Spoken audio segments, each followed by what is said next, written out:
Cette semaine à l'émission, on parle de musique sacrée avec deux vrais passionnés et on se demande quels sont les effets du chant choral sur le cerveau. Bref, on n'est pas du monde.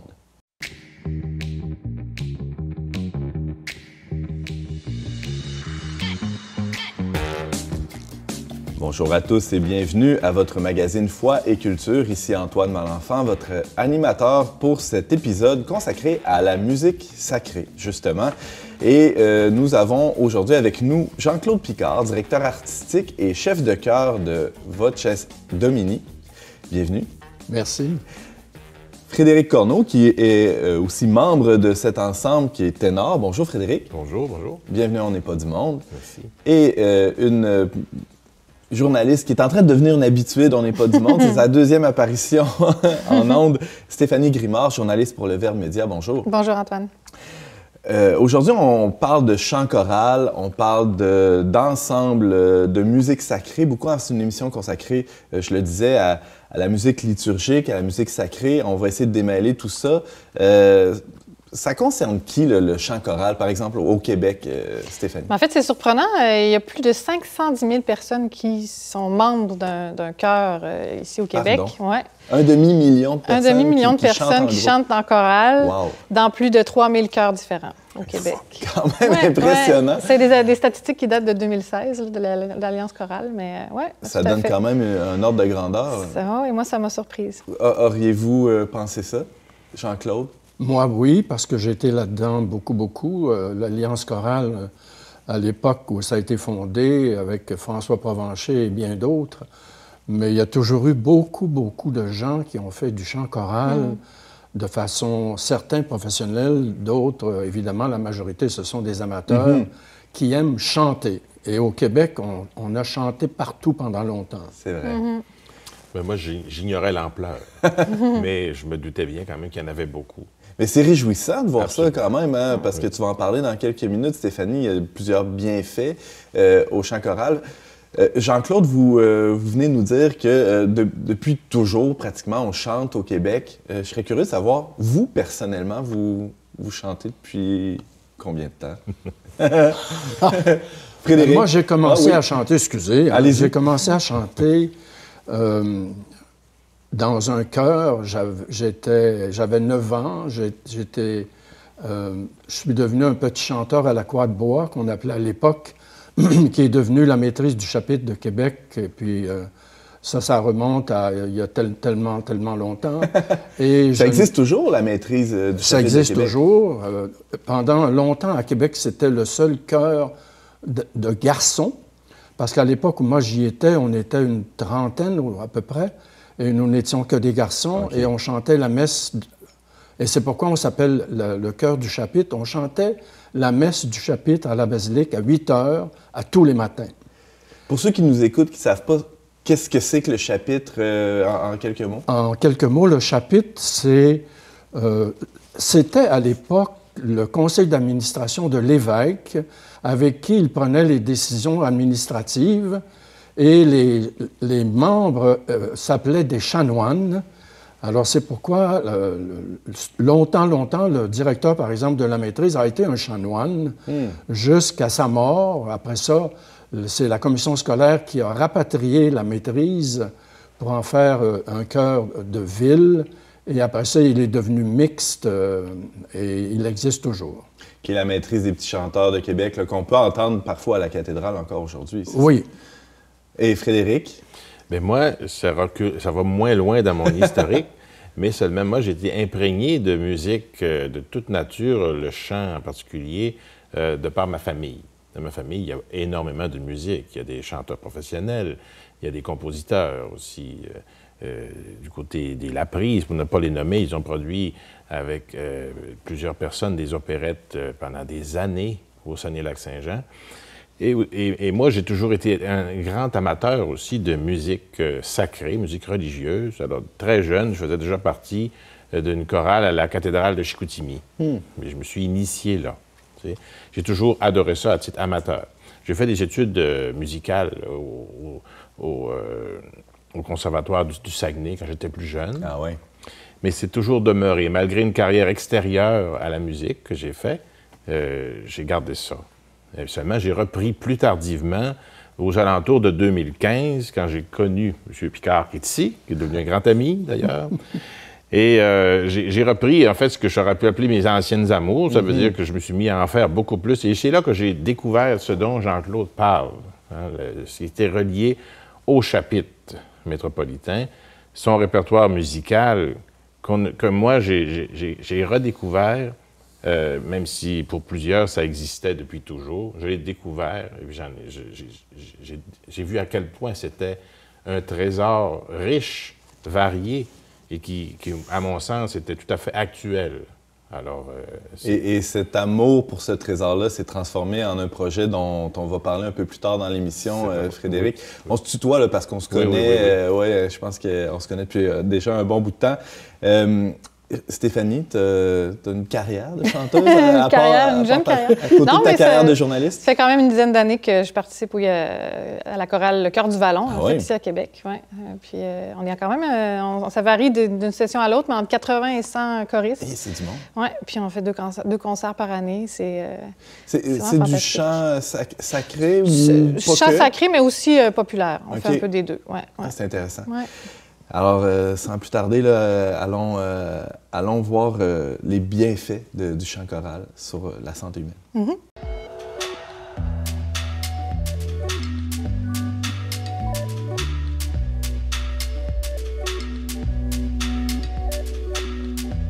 Stéphanie Grimard, bonjour. Bonjour, Antoine. Journaliste pour Le Ver Média. Tu fais partie d'une chorale depuis quelques années, Le Chœur du Vallon, ici à Québec. Dis-moi, Stéphanie, pourquoi tu chantes? Pour plusieurs raisons, mais je dirais, en un mot, je dirais la communion, le fait de participer en commun à une grande œuvre qui nous dépasse. Moi, c'est ce qui me procure personnellement le plus de joie. Là. Les concerts, l'œuvre finale que ça produit. Les pratiques de semaine en semaine, c'est toujours des moments extrêmement agréables, mais on dirait que quand ça culmine dans le concert, c'est vraiment... c'est là la paye. C'est la paye, oui. Ça nous dépasse, puis c'est extraordinaire. Au-delà de ce plaisir-là, en tout cas qui est propre peut-être à ton expérience personnelle, je pense qu'on peut extrapoler, on peut aller voir un peu plus large. Stéphanie, tu as fait des recherches pour découvrir que le chant choral a toutes sortes de bienfaits pour toute personne, finalement. Sans m'en rendre compte que j'en bénéficie à ce point-là, ça m'a impressionné, en effet, parce que si on regarde juste le côté physique, le fait de respirer, d'être conscient plus de notre respiration, d'avoir une attention portée sur le souffle, on respire plus amplement quand on chante, mais ça va oxygéner le corps, ça vient ralentir le rythme cardiaque, ça baisse la tension artérielle. Le simple fait de se concentrer sur sa respiration puis d'en être conscient, ça a déjà tout de suite ces effets bénéfiques-là. Ça baisse immédiatement le taux de cortisol, l'hormone du stress. Le corps se décharge de cette hormone-là pendant qu'on chante. On a aussi tout de suite une meilleure conscience de notre corps. La respiration, c'est une chose, mais notre posture, la façon dont on va se tenir, les muscles du bas du dos sont très sollicités.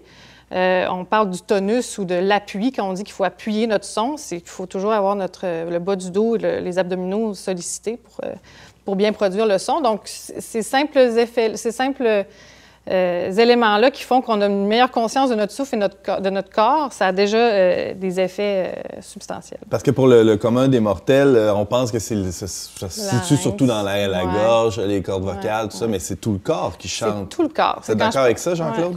Oui, parce qu'on oublie que le chant, c'est un instrument à vent. Les cordes vocales, c'est un muscle qui est... c'est quoi le bon mot? Contrairement à un muscle qu'on peut contracter, c'est un muscle qui est... ce serait quoi le bon mot? Qui ne peut pas se contracter. Alors, pour faire vibrer les cordes vocales, il faut que l'air passe et c'est la pression du diaphragme qui fait que les cordes vocales peuvent se mettre à vibrer. Et c'est à ce moment-là qu'on commence à chanter. Alors, quand les gens disent « j'ai mal à la gorge quand je chante », c'est juste parce que le souffle n'est pas bien contrôlé. Et c'est de ça que vous parliez tantôt. Le souffle chez le chanteur fait que la plupart du temps, les chanteurs vieillissent bien. Ils vieillissent en santé parce que toute leur vie, ils ont respiré profondément et ils ont projeté la voix. Parce que le chanter avec un micro et ne pas s'occuper de l'appareil vocal fait souvent que des gens qui sont en musique populaire, puis je ne dénigre pas ça. J'ai fait du cabaret dans ma vie, mais c'est que quand on ne s'en soucie pas, les gens font des nodules aux cordes vocales, puis des fois, c'est très dommageable. Ouais. Mais se préoccuper de la façon de projeter l'air pour produire le son, c'est une expérience extraordinaire. Et je dirais, pour ajouter, que généralement, les chanteurs sont des gens de bonne humeur. Ah oui, c'est ça, il y a des effets. Il y a des effets sur la santé mentale aussi. Oui, c'est ça. Absolument. Oui, mais c'est ça. Ça a été étudié. Il y a un paquet d'études qui ont été faites, des essais cliniques qui ont démontré que ça stimule la sécrétion les fameuses hormones du plaisir. Là, on a l'oxytocine, la dopamine, les endorphines, la sérotonine.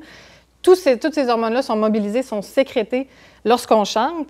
Et ça a un effet non seulement presque euphorisant, mais même antidouleur. Ça a l'air que ça peut aider à gérer la douleur chronique, à gérer certains troubles aussi neurodégénératifs comme la sclérose en plaques, le Parkinson, l'Alzheimer aussi, parce que c'est justement, ça mobilise, ça active toutes sortes de fonctions cognitives comme l'attention, la mémoire, la concentration.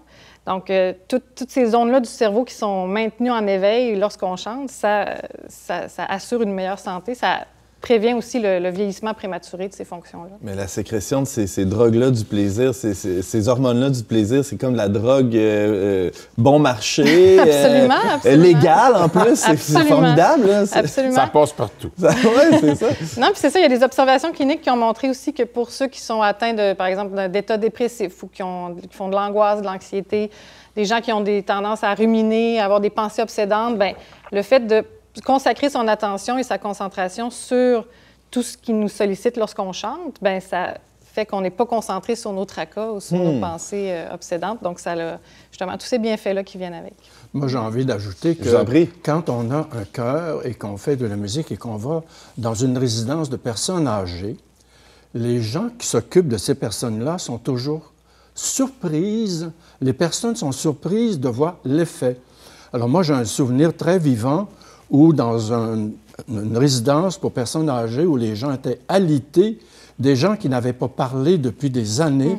Quand on s'est mis à chanter du répertoire qui leur rappelait des souvenirs, tout à coup, ils se sont mis à battre des mains, ils se sont mis à chanter. Je me souviens, j'avais chanté un Minuit chrétien et j'ai été obligé de me battre presque avec ces personnes-là parce qu'ils m'enterraient tant qu'eux autres, ça leur a rappelé des souvenirs. Alors, ça réveille toute la partie cognitive. Exact. Je pense qu'au niveau de la médecine, souvent, on oublie l'effet que le chant en particulier, le souvenir de la mélodie et des mots qui viennent avec peuvent véhiculer énormément d'énergie dans le corps des personnes qui ont vieilli.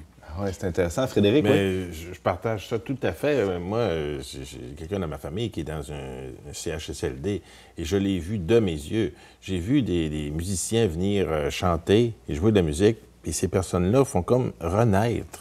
Et ils chantent, ils s'en rappellent. Si ce sont des chants qu'ils ont connus plus jeunes, ils les chantent. Puis c'est vrai qu'ils chantent fort, ils enterrent la personne. Ils font à l'occasion, à la résidence, la personne, c'est mon beau-père, on peut le dire quand même. T'sais. Et il y a une chapelle, et puis ils font une messe à tous les dimanches. Et puis, le célébrant a demandé y a-t-il quelqu'un qui pourrait chanter? Alors, je l'ai fait une fois, et il y en a un autre qui est venu aussi.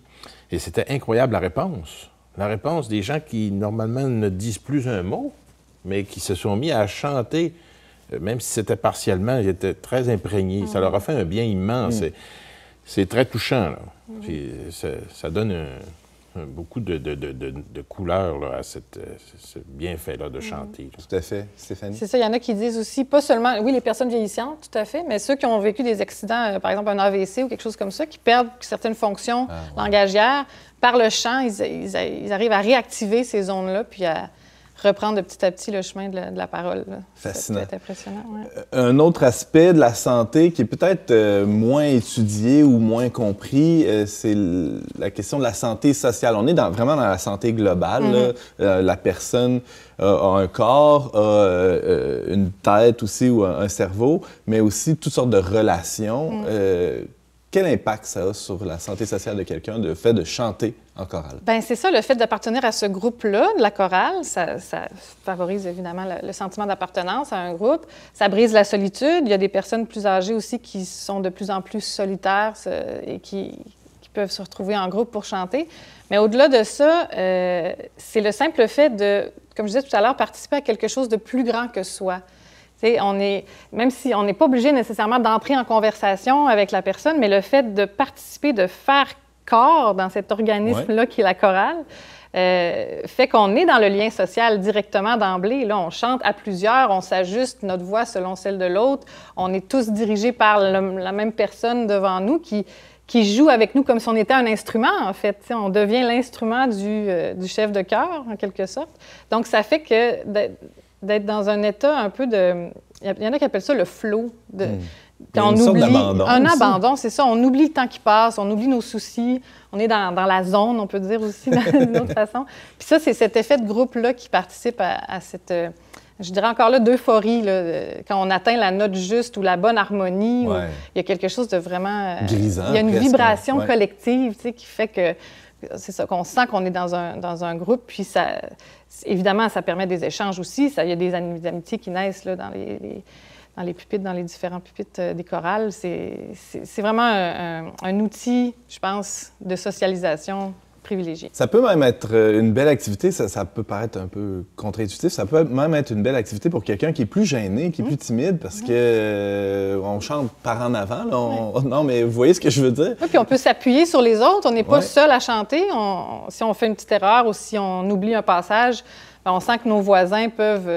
on peut s'appuyer dessus, donc il y en a qui parlent de ça, ce sentiment-là un peu de sécurisant d'être dans un groupe choral. Ouais. Mais je pense qu'il ne faut jamais oublier la récompense.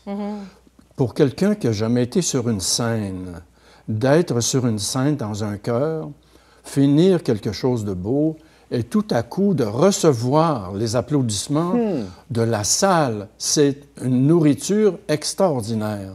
On oublie ça souvent. Et c'est ce qui fait que les gens, lorsqu'ils ont chanté une première fois dans un chœur, qui n'ont jamais chanté, puis qui font un premier concert, ils veulent continuer.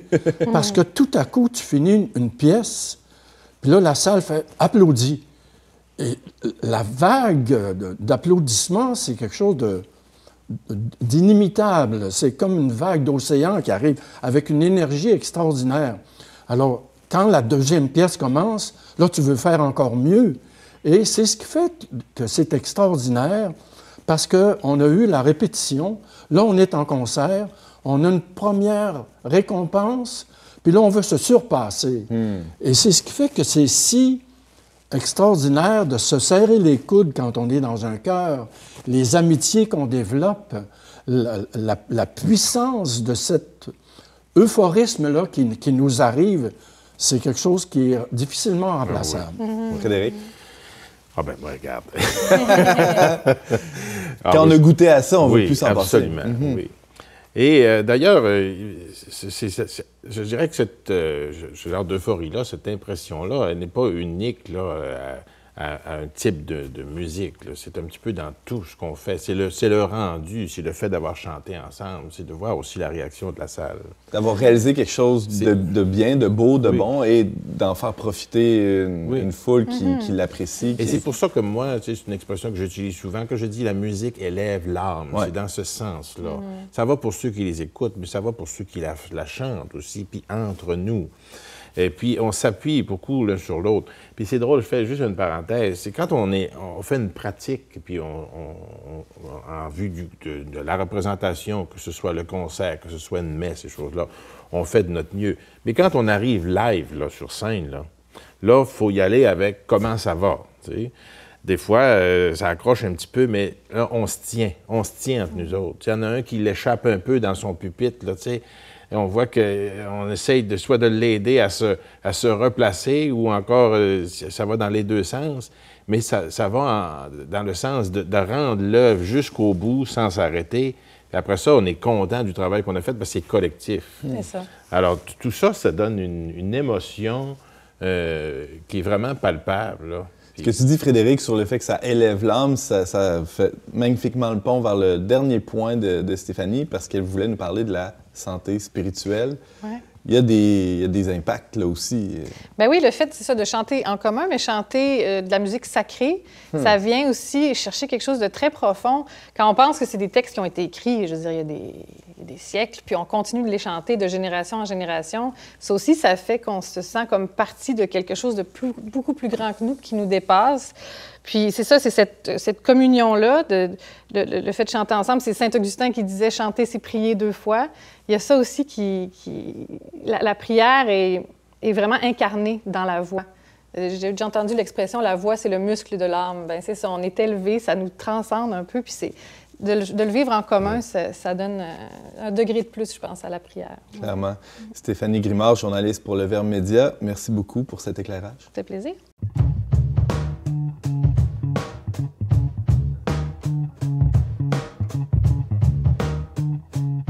Monsieur Jean-Claude Picard, directeur artistique et chef de chœur de Voces Domini. Bienvenue à On n'est pas du monde. Merci. Alors, ça fait déjà plusieurs années que vous dirigez des ensembles vocaux. J'aimerais en savoir plus sur votre parcours. Comment vous en êtes venu à être chef de chœur? C'est très curieux, hein? On devient chef de chœur comme... ça va de soi. Après ça, moi, j'ai étudié, évidemment, j'ai fait mes études à l'Université Laval en musique. J'ai fait un baccalauréat, une maîtrise. J'ai fait de la direction chorale professionnelle. Mais ça faisait longtemps que je dirigeais. J'étais au collège. On a monté des œuvres. On a monté Traviata. On a monté La Belle Hélène.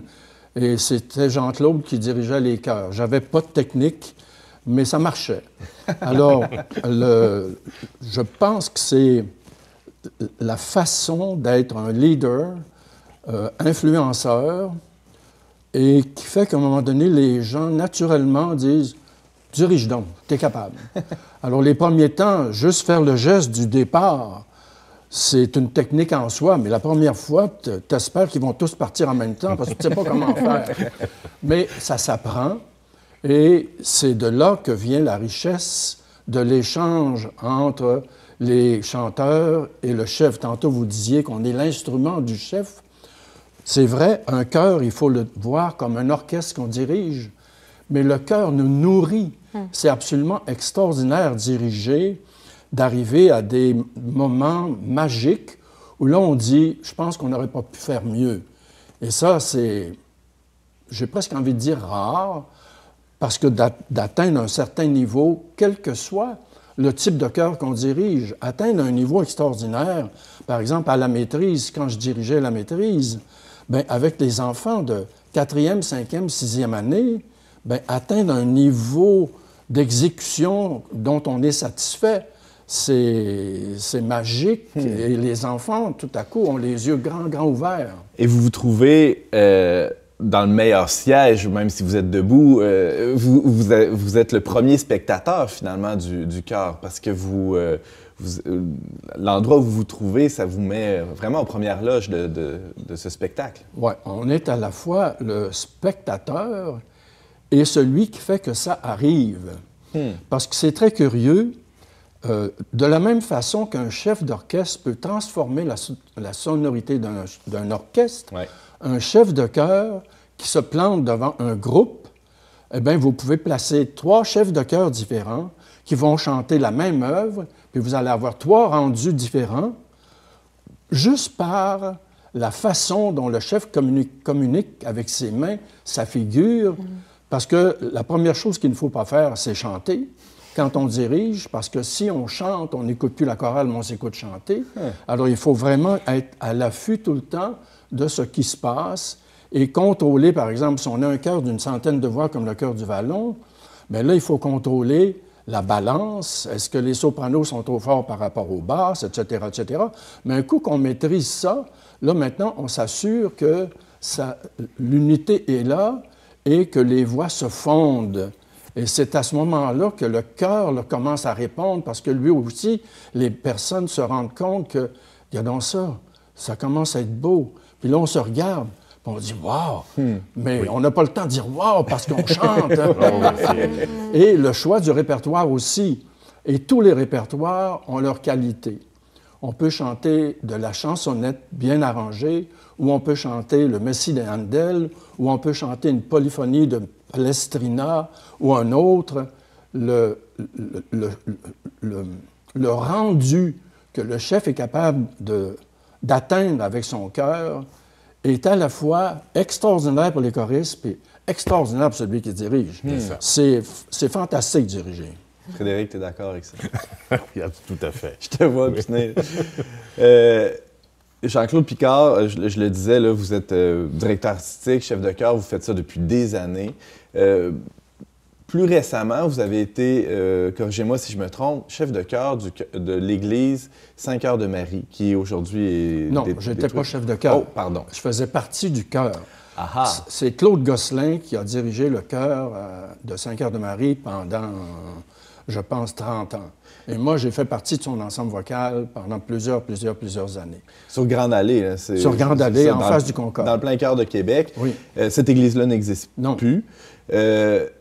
J'ai entendu dire que cette église-là contenait de nombreuses partitions à cette époque-là. Ce chœur-là était assis sur une mine d'or de partitions dont certaines sont très rares. C'est juste? Quand on chantait à Saint-Cœur-de-Marie jusqu'à la fin de la paroisse, il y avait un répertoire de messes. Kyrie Sanctus Agnus Gloria Credo, parce qu'à l'époque, on chantait tout, où il devait y avoir à peu près une centaine de messes répertoriées, parce que chacune avait son numéro pour que ça aille vite quand on en avait besoin, qu'on a interprété à tous les dimanches, parce que c'était un chœur qui était généralement bien fourni. C'était un chœur d'hommes, principalement le dimanche. À ça se greffaient des femmes pour faire un chœur à voix mixte que Claude dirigeait pour faire des concerts aussi. Alors, il y a eu les deux répertoires se sont faits.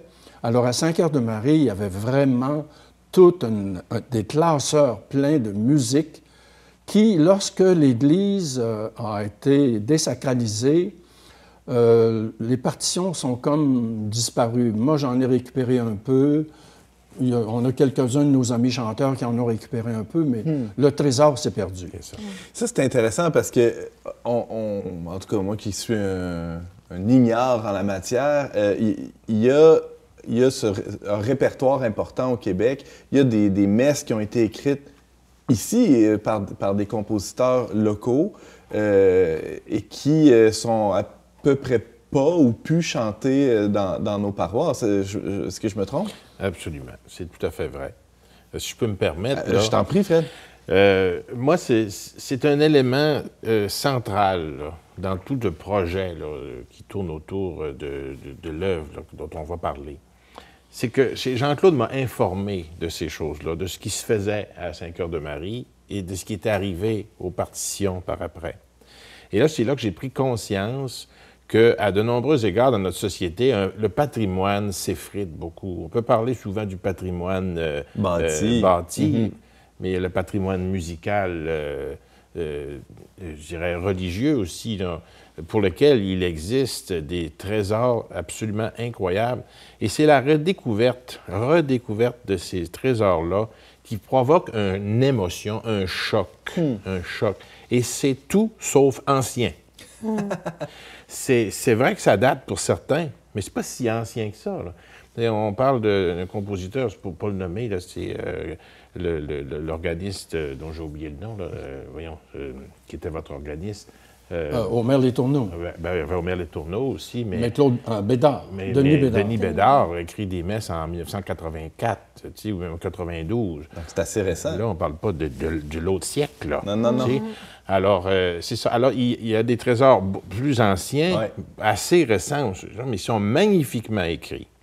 et qui tournent à peu près toujours autour de, vous l'avez nommé, des mêmes mots, des mêmes paroles, choses-là. Ben, ce sont des prières ou des messes, tout simplement. Ce qu'on appelle l'ordinaire de la messe. Là, vous parlez Kyrie Sanctus, Agnus Dei. Maintenant. On retrouve ça dans toute messe, mais celles-là sont bien écrites, c'est actuel. Oui. Et c'est chanté dans les paroisses? C'est-à-dire que c'était plus chanté autrefois, ça l'est moins maintenant. Et là, je ne fais pas une critique négative non plus de ce qui se chante actuellement, parce qu'il y a quand même des belles choses qui sont très bien écrites. Ouais. Mais autrefois, il y avait plus une unité au niveau des chants qui se chantaient dans plusieurs grandes paroisses. Alors, c'est sûr que moi, je n'ai pas connu cette période-là. Jean-Claude l'a plus connue. Mais moi, comme je suis arrivé plus novice, aux alentours de 2015, et que j'ai redécouvert ça, j'ai pris la peine de fouiller un peu d'où ça venait, toute cette époque-là, et comment ça se fait qu'il y a eu une genre de coupure, puis pourquoi c'est en train d'être perdu comme ça. Puis j'ai vu que c'était un fait de société. C'est à tous les égards que le patrimoine se perd. Oui, il y a des intérêts, il y a une... Oui.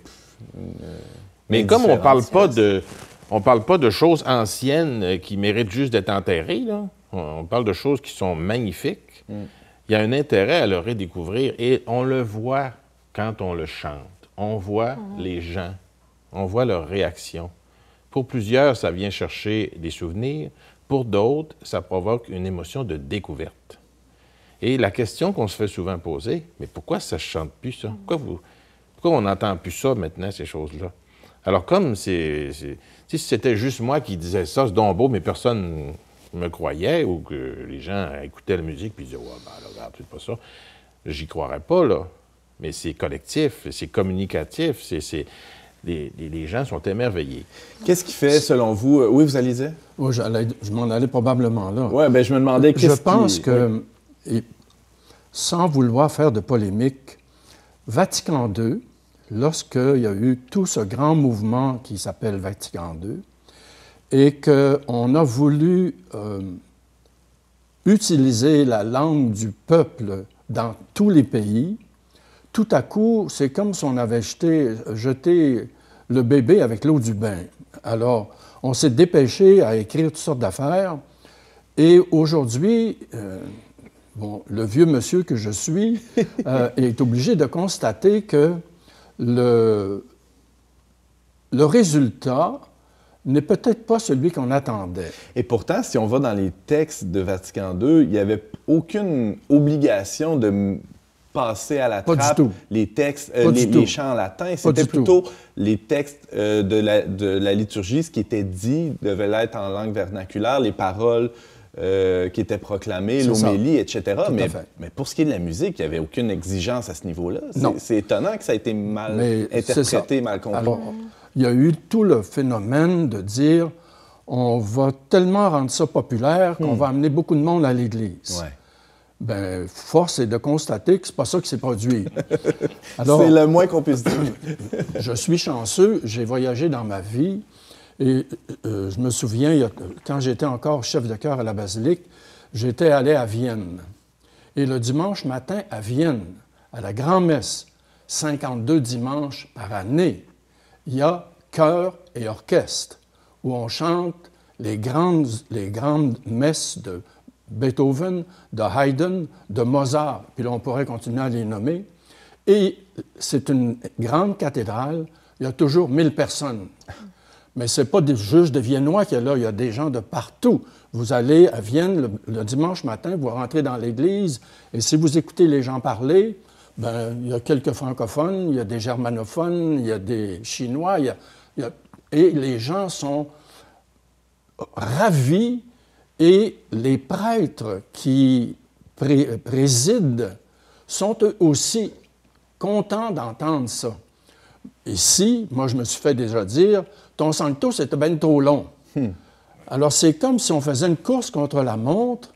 Et puis, deuxièmement, c'est comme si on avait oublié que la musique religieuse qui a été écrite et qui a passé les siècles. La musique n'a pas passé les siècles juste parce qu'on était des moutons puis on suivait. Par conformisme. Non, c'est parce qu'il y avait une valeur. Et je crois que quand on parlait tantôt d'élever l'âme, bien, je crois que dans la liturgie, il y a de la place pour beaucoup de choses. Et je pense que quelquefois, pas quelquefois, pendant un certain nombre d'endroits dans la liturgie, il devrait y avoir de la place, à mon avis, pour le recueillement. S'arrêter. OK? Et c'est pas parce que tout le monde dit les paroles puis répond et avec votre esprit, ta, ta, ta, ta, ta. On n'est pas en train de se recueillir pantoute, là. C'est pas ça. Alors moi, je pense que quand on va à un événement, à un office liturgique, il y a à la fois le plaisir d'y aller parce qu'on y va avec... On connaît les gens qui sont là, mais si ce qu'on nous fait entendre n'élève pas l'âme, moi, je pense qu'on passe à côté. Et c'est ça qui s'est produit. Alors, ça, c'est la première chose. La deuxième, comme voie de conséquence, parce qu'il n'y a plus beaucoup de gens à l'Église, il y a moins d'argent. Parce que les chanteurs, à un moment donné, il faut bien qu'ils vivent. C'est bien beau d'avoir un chœur. L'organiste aussi. L'organiste doit vivre. Alors, c'est ce qui fait qu'à un moment donné, quand on était à Saint-Cœur-de-Marie, par exemple, il y avait 12 chanteurs. Moi, quand j'étais maître de chapitre maître de chapelle à Saint-François d'Assise, j'avais 18 chanteurs qui étaient payés, mais ils étaient là tous les dimanches. Ben ouais. Puis à un moment donné, bien, il n'y a plus d'argent, alors ça meurt. Il y a une espèce de tension, là, moi j'ai vu ça dans certaines paroisses, entre la messe ou l'aspect plus liturgique là, de ce qui est en train de se passer et parfois quelque chose qui pourrait être perçu comme un spectacle. Je ne sais pas si vous voyez ce que je veux dire.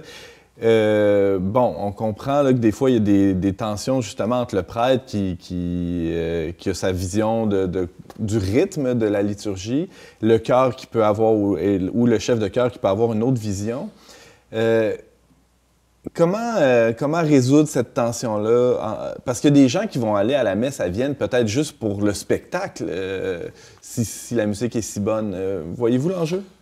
Oui, mais je ne crois pas qu'on y va pour le spectacle. C'est pas pour ça qu'on y va. De la même façon, si vous êtes à Londres puis que vous allez au Evensong à 4 heures à Londres, c'est pas un spectacle.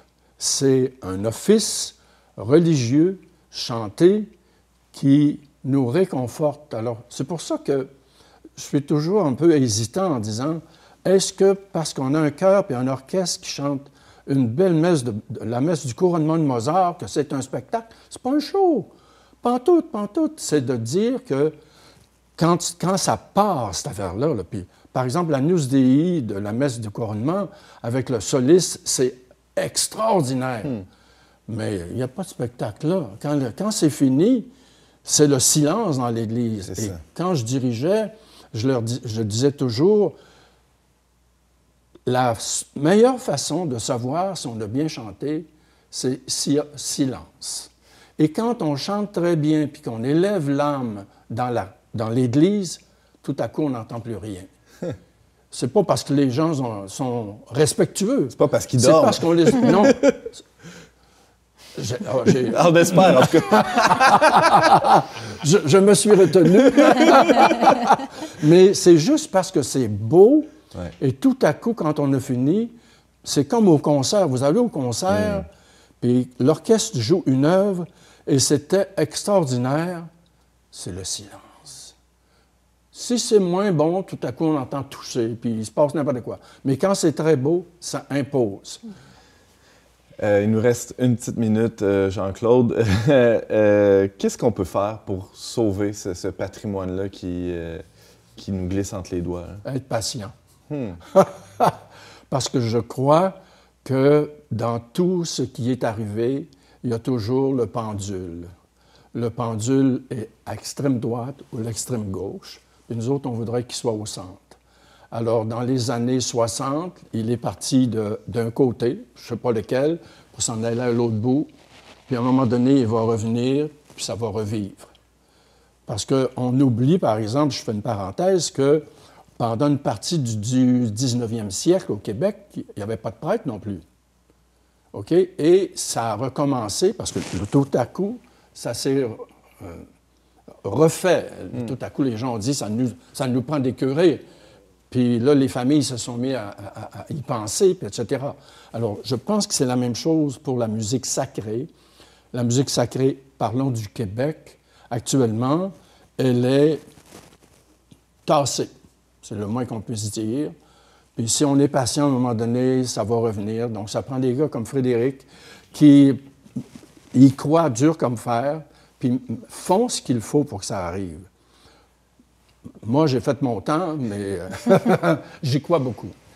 Jean-Claude Picard, vous êtes directeur artistique et chef de chœur pour Voces Domini. Merci infiniment d'avoir été avec nous. Ça m'a fait grand plaisir.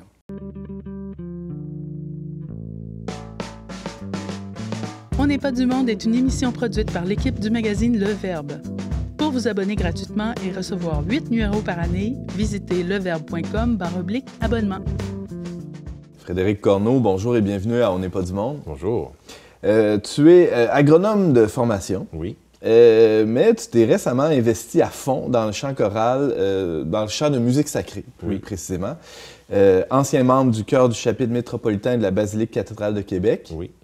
Tu as mis sur pied l'an passé l'ensemble Voces Domini qui se consacre, c'est le cas de le dire, au chant liturgique et d'une manière particulière à la mise en valeur du patrimoine musical religieux du Québec. Oui. Raconte-nous comment c'est né cette idée-là de cet ensemble dont on parle d'ailleurs dans les pages du Verbe cet automne. Hein? Vous pouvez lire le reportage de mon collègue James qui est allé vous rencontrer. Comment ça a été mis sur pied cet ensemble-là? Bien, ça origine de mes débuts quand j'ai commencé à chanter au chœur du chapitre métropolitain aux alentours de 2015, quand j'avais rencontré Jean-Claude de manière tout à fait fortuite à la sortie d'une célébration de la première communion d'une de mes filles. Jean-Claude avait été chanteur et je suis allé le voir dans le stationnement après pour lui dire que j'avais beaucoup aimé sa prestation. Et là, fidèle à lui-même, il s'est intéressé à moi. Alors, il m'a dit, « Vous êtes qui, vous? » Je me suis présenté. Puis alors, il connaissait des gens de ma famille. « Est-ce que vous chantez? Est-ce que ça vous tenterait de venir voir ce qu'on fait au chapitre? » Et là, moi, ça faisait des années que je me disais, j'aimerais donc recommencer à chanter comme je faisais autrefois. Parce qu'en 2015, ça faisait déjà de nombreuses années, j'étais à mon compte, puis je pensais au jour où j'allais terminer ma carrière, ce qui s'est fait assez récemment. Mm-hmm. Alors, j'y suis allé pour voir et j'ai eu un choc culturel et émotionnel. Je ne pouvais pas croire ce que j'avais entendu là. Pourquoi tu ne pouvais pas le croire? Hein? Parce que je me disais que ça fait longtemps que je n'ai pas entendu du chant grégorien dans un office religieux.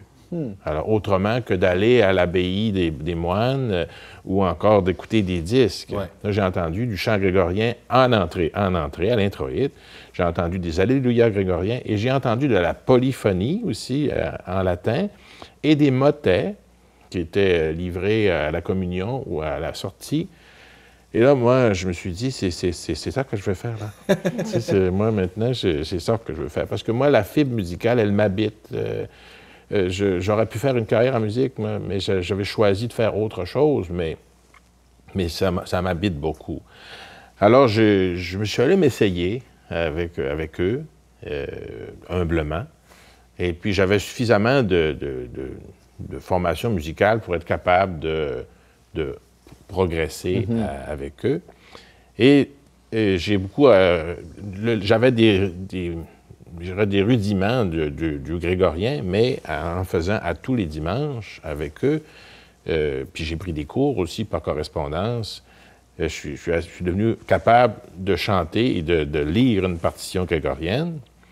Et puis les années ont passé, mais on se produisait à tous les dimanches pendant plusieurs années. Alors là, c'est pas juste occasionnel, là. C'est les dimanches, puis on faisait une pratique intensive d'1h15 avant chaque office. Puis c'était quasiment le pain quotidien. J'accroche sur une chose là, qui m'apparaît essentielle, Frédéric. Tu décris le choc que tu as vécu en assistant la première fois à une messe qui était chantée par le chœur du chapitre. C'était pas de la musique disons, qui avait été muséifiée. C'était de la musique sacrée, mais qui était chantée là où elle devait être chantée, finalement. Pourquoi elle devait être chantée. Oui, bien, c'est fondamental, ce que tu dis là. C'est qu'elle n'était pas muséale. Elle était utilisée, pourquoi elle avait été écrite. C'était pour des offices religieux. Et c'est là que je me suis rendu compte, ça ne devrait pas être mis de côté, ça devrait continuer d'être promu. Ouais, c'est ça. Mais là, on a assisté, après ça, pendant des années, à ce que Jean-Claude a très bien décrit tantôt. La diminution. Les fonds ne sont pas illimités dans les églises. Puis les chanteurs ne peuvent pas ne jamais avoir un minimum de rémunération, surtout ceux qui viennent chaque dimanche. Il y a des professionnels dans ça, des gens qui sont plus jeunes. S'ils ne gagnent pas leur vie avec ce pourquoi ils ont été formés, ils vont vivre comment? On s'entend que ce n'est pas des fortunes, c'est d'effrayer des coûts, dans le fond. Mais ça prend ça. Alors là, quand je allais dans le chœur, on était encore 6-7 chanteurs, des fois, pas tellement plus que 7, 8 des fois, gros maximum. Mais ils me racontaient qu'ils avaient déjà été 14. Tu sais? Ben là, on était loin de 14. Mais là, ça a diminué avec le temps. Et puis, bon, il y avait aussi, il y a comme dans les paroisses, puis à la basilique, on l'a vu aussi, il y avait des orientations un peu différentes qui étaient prises en fonction des besoins, le fait que les paroisses maintenant se fusionnent. Tu sais, il y a une composante là, pour laquelle on n'a pas de contrôle quand on est des chanteurs, mais on voit bien que les autorités sont prises avec cette problématique-là. C'est ça, les autorités font ce qu'elles peuvent avec les moyens qu'elles ont. Là, oui. C'est ça. Alors, à la fin, on était rendu 2-3, 3-4, des fois 2-3, puis c'était difficile, après ça, d'avoir un rendu qui répondait à la description d'un chœur, tu sais, d'un ensemble. Alors, ça s'est terminé comme ça. Le chœur du chapitre a graduellement été remplacé par un chœur bénévole à la basilique qui fait des très belles choses. J'y participe à l'occasion aussi. Mais ne chante pas ce répertoire-là que nous faisions. D'où t'es venue l'idée de continuer à côté de ça, c'est ça? Ben voilà. Alors moi, là, j'étais spectateur de ça, de la fin du chœur du chapitre. Et là, je me suis dit, je ne peux pas croire que ça va se terminer comme ça. Ouais. Qu'est-ce que je peux faire? Mais là, qu'est-ce que je peux faire, moi, Fred Corneau, l'agronome, là? Tu sais, je peux pas cogner à des portes puis me dire que je suis un spécialiste et puis que je vais vous relever ça de ces cendres. Je peux pas faire ça. Mais j'ai sondé un peu, pendant plusieurs mois, j'ai sondé s'il n'y avait pas un intérêt à quelque part pour que ce soit récupéré d'une certaine manière. Et là m'est venue l'idée d'archiver les partitions. Alors, j'ai fait une proposition au chapitre. Je leur ai dit, sachant que collectivement, dans notre société, on assiste à une dégradation des patrimoines de toute nature. Là, êtes-vous d'accord avec moi que ce patrimoine-là, si on ne s'en occupe pas, il va devenir un éparpillement de partitions partout, là, que jamais personne ne sera capable de colliger ensemble puis de le reprendre. Et là, on m'a dit, oui, tu as raison, mais qu'est-ce qu'on peut faire? Ça, c'est la raison qu'on m'a faite. Mais qu'est-ce qu'on peut faire? Ben ouais. Alors, je me suis dit, moi, peut-être que je suis capable de faire quelque chose par moi-même. Alors, j'ai proposé à certaines personnes, des ecclésiastiques qui étaient déjà impliqués à l'origine, je leur ai dit, est-ce qu'on ne pourrait pas créer un fonds pour archiver ces partitions-là? Et ils m'ont dit oui. Ils m'ont proposé même de mettre les ressources du service des archives du diocèse pour pouvoir glaner toutes ces partitions-là et en faire un outil accessible aussi, une banque accessible si ça veut être pris, colligé. Pour que si jamais il se crée dans 10, 15, 20 ans un ensemble dans une paroisse qui puisse retrouver ces partitions-là puis les interpréter. C'est ça.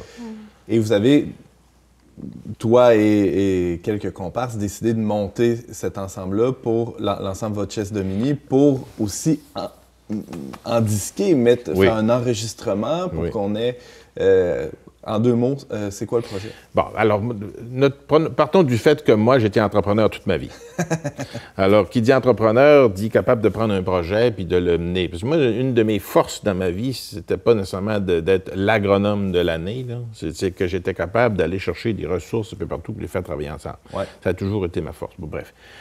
Alors, moi, je suis allé voir Jean-Claude, puis j'en ai parlé. J'ai dit, qu'est-ce que tu dirais si on en disquait? Parce que je sais qu'à l'origine, il y a plusieurs années, il y avait déjà eu un projet d'en disquer, cette musique-là. Ça n'avait pas abouti pour toutes sortes de raisons. Des fois, c'est la disponibilité des personnes, puis après un certain temps, le projet s'était étiolé.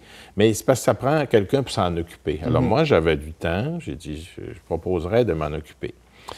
Alors, Jean-Claude a trouvé l'idée bien à son goût. Plutôt, oui. Et il m'a dit oui sur le champ. C'est pas compliqué. Il m'a pas dit « je vais y penser », il m'a dit... Et là, il s'est mis à réfléchir quelques instants, puis il dit « on pourrait peut-être faire tourner ça autour de thèmes liturgiques de l'année, et d'aller chercher, il dit, un introïte, puis faire ça comme si, dans l'ordre, comme si c'était une messe, c'est-à-dire un introïte, ensuite un kyrie, ensuite un alléluia, un agnus, puis un sanctus, et puis la communion, chose-là. Puis, alors, moi, je trouvais l'idée formidable. Bien, j'ai dit, OK, on part avec ça. On se fait-tu un programme? On s'est mis à se rencontrer plusieurs lundis. On a bâti un programme assez rapidement. On a cherché des fois dans le répertoire local, des fois international, un peu. En fait, c'était, quand il dit le fonds d'archives, c'était mes partitions que moi j'avais depuis des années et des années et des années dans des boîtes, évidemment toutes classées parce que tu n'as besoin toi dimanche, il ne faut pas que tu cherches. Alors ça a été notre fonds. Alors, il y a des centaines de partitions, je pense qu'on peut le dire, des dizaines et des dizaines de messes, j'en ai même écrites, et ça a été, on est parti avec ça. Puis là, on s'est dit, si on faisait un enregistrement, ça serait quoi qu'on voudrait? Puis moi, bien, j'avais toujours dans l'idée, pourquoi pas faire un enregistrement qui serait un peu différent? Parce que on parlait de 5 heures de Marie tantôt, avec Claude Gosselin, on avait fait un disque. Mais le concept de Claude, c'est par exemple, on chante la messe de Denis Bédard, on chante Kyrie Sanctus Agnus. Moi, j'ai dit non, on ne fera pas ça. Alors, c'est là qu'on a décidé, puis on s'en est parlé, de dire, bon, on a pris 2 fêtes, nous autres, on a pris l'Immaculée Conception, et là, on a dit, et l'Ascension, bon, introduction, une pièce d'orgue, un introïte, un Kyrie, un Gloria, on n'a pas fait de psaume, ensuite le Sanctus, ensuite l'offertoire, etc. Puis on a bâti ça comme ça. Et là, on a pigé dans tout ce qu'on avait chanté ensemble. Quand moi, je dirigeais le chœur de la basilique. On a pigé ce qu'on aimait. Alors, dans le fond, on s'est fait plaisir. C'est ça. Si vous permettez, faisons-nous plaisir et allons écouter tout de suite un bref extrait de ce que vous avez en disqué.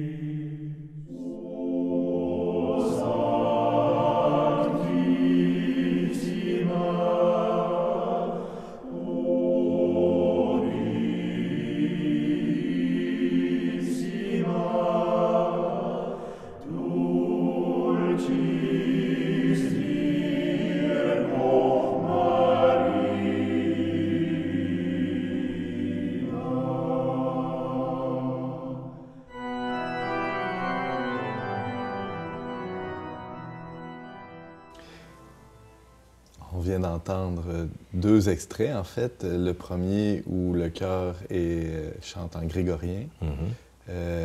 Donc, Tota pulchres. Tout le monde est sur le même ton. Qu'est-ce que ça vous fait d'entendre ça? Moi, ça vient toujours me créer une émotion. Et puis, et plus le disque avance, plus le rendu est à notre goût, actuellement.